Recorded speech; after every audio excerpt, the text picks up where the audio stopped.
Ya, Bapak Ibu teman-teman,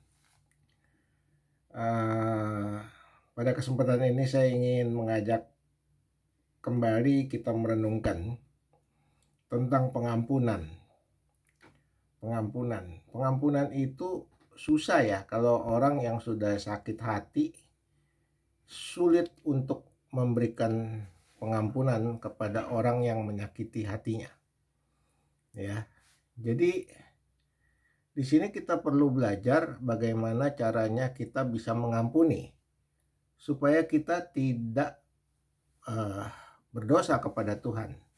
Karena tanpa kita memberikan pengampunan, kita masih mendendam, maka kita berdosa kepada Tuhan. Karena perintah Tuhan adalah mengampuni. Kenapa harus mengampuni? Karena kita harus mengasihi orang lain seperti kita mengasihi diri kita sendiri. Ya, jadi Bapak Ibu teman-teman semua, kita sangat sulit untuk memberikan pengampunan kalau kita lihat dari logika ya, dari perasaan yang sudah disakiti. Misalnya dia katain kita goblok, kita dikatain gembel, miskin, kita dikatain pelakor, mungkin kita dikatain sok kaya, kita dikatain segala macam ya. Banyak sekali yang bisa dikatakan oleh orang untuk menghakimi sesama manusia. Nah, Tuhan kan melarang anak-anaknya untuk saling menghakimi. Karena Tuhan mengatakan hakim itu adalah hak Tuhan.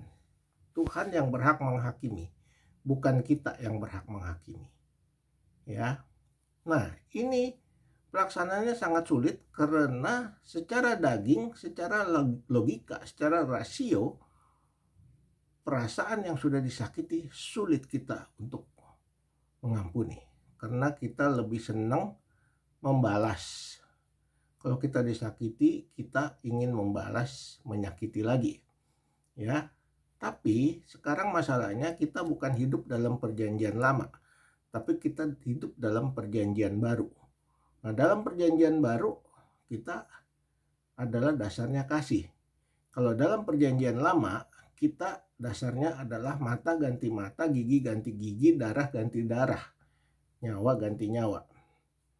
Tapi kalau di perjanjian baru, Tuhan mengatakan, mengajarkan, kasihilah musuhmu, ampunilah.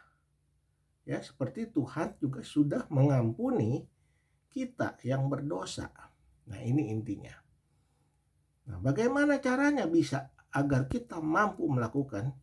Itu harus taat kepada firman. Bagaimana kita harus taat kepada firman Tuhan yang mengatakan kita harus mengampuni sesama kita?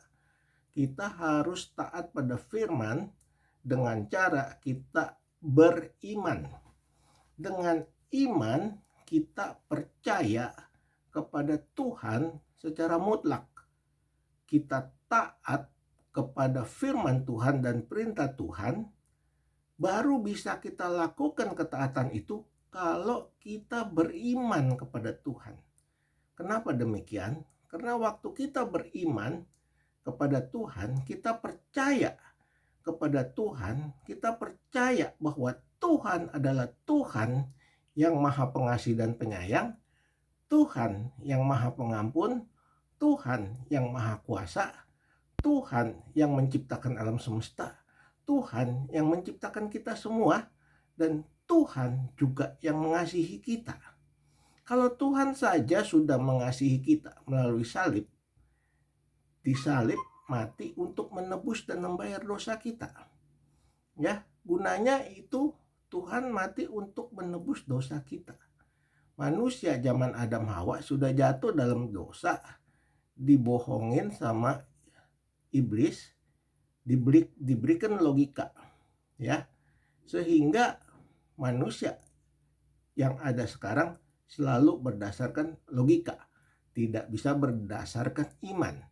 Nah, kalau kita beriman, berarti kalau kita percaya Tuhan adalah Tuhan, kita percaya semua kata-kata Tuhan, kita taat pada seluruh firman Tuhan, maka baru kita mampu dan punya kekuatan untuk mengampuni sesama kita manusia.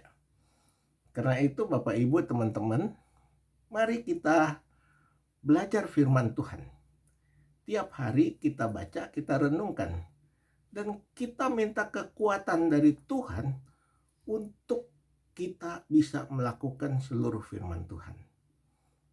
Ya, kalau Tuhan tidak memberikan kita kekuatan, kita tidak mampu untuk berbuat baik. Kita tidak mampu untuk mengampuni. Kita tidak mampu untuk beriman.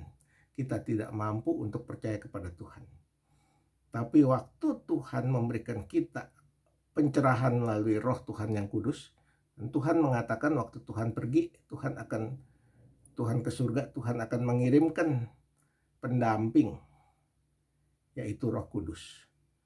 Nah, hanya melalui Roh Kudus kita baru mampu untuk mengampuni. Sampai di sini dulu Bapak Ibu teman-teman semua. Nanti kita sambung di episode berikutnya, Renungan Sebutir Debu. Tuhan memberkati.